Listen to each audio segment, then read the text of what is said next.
This is One on One.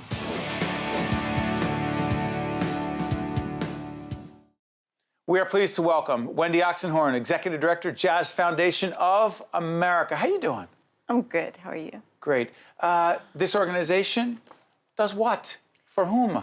Okay. You know, if you think of the world without music, it would be devastating. I think there isn't one person alive who music has not allowed them to not commit suicide after a divorce, celebrate their marriages and their relationships and their lives.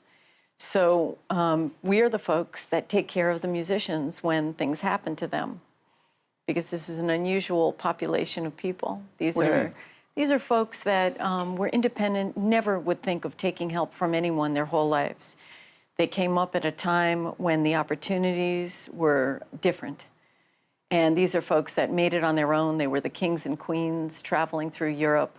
They were famous and revered, and they found a really interesting way to be in the world, especially people of color. So this is someone who, at a later time in their life, when the phone stops ringing and you're too old or too ill to tour, you never went to doctors, you never got paid properly.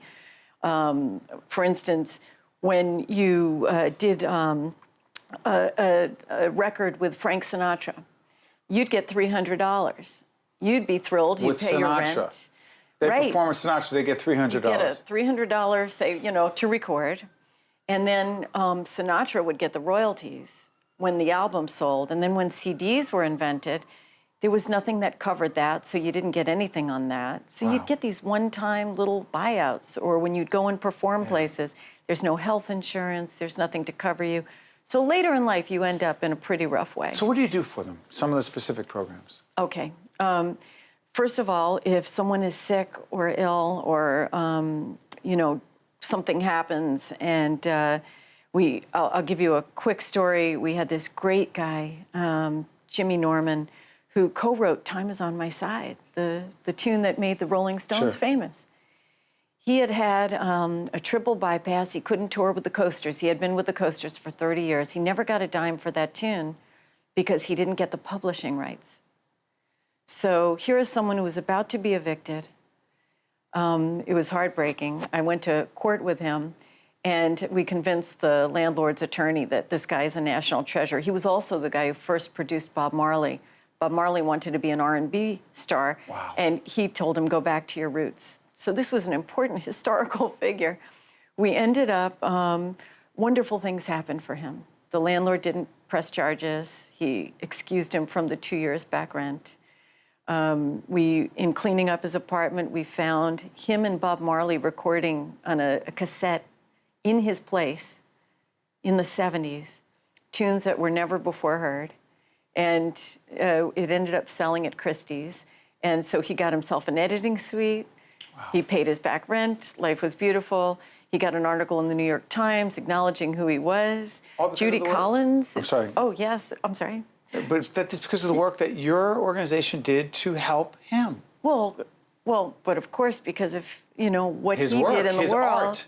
Yeah, we were fortunate enough to be able to serve. It was an honor.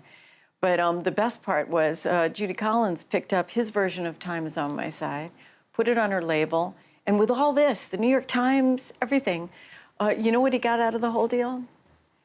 A $60 a night weekly gig at a steakhouse. But it kept him alive for years because he now had somewhere to go. Wow.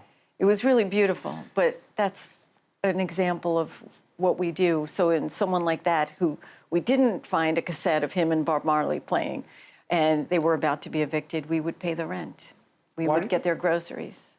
Why do you, Wendy, have so much passion for these artists?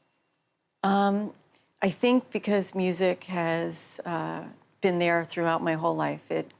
It's everything that ever motivated me and was beautiful in this world. I started as a ballerina. Yes, very accomplished ballerina. And I had a terrible injury. It was devastating. And I called the suicide hotline. And the woman on the other end, because I thought life was over, she started counseling me and halfway through, I guess I asked her how she was doing, and she started telling me that her husband just left her for a 25-year-old. So I started counseling her, and 3 days later, I was working at the suicide hotline.